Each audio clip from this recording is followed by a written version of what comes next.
Hello mga idol ko, kamusta kayo?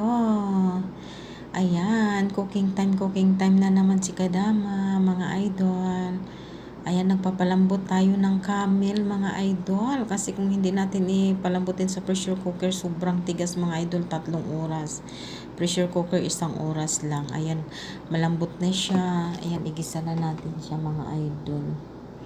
Kasi ano natin ng konting bawang kay para maano yung amoy ng camel.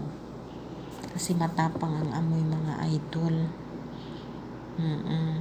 Ano yun siya, kumbaga dyan sa Pilipinas, ano siya, kalderita. Kalderitang camel. Ayan, dito, galgala, camel. Galgala laham. Yan ang recipe ni Kadama ngayon for the lunch ng boss. Ayan, ganyan lang kasimple ang luto ni Kadama kasi ang employer ko dito, mga idol, simple lang talaga kahit mayaman, napakasimple. Napakasimple lang talaga nila, hindi sila maarte sa mga ano at na bagay, hindi. Simple lang sila. Kahit ang yaman-yaman nila.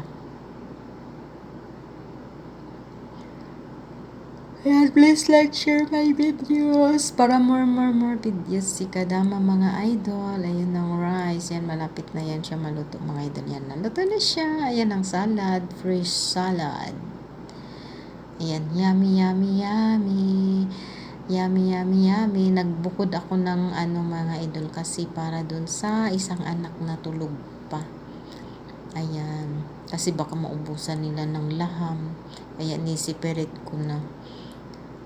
Ayan.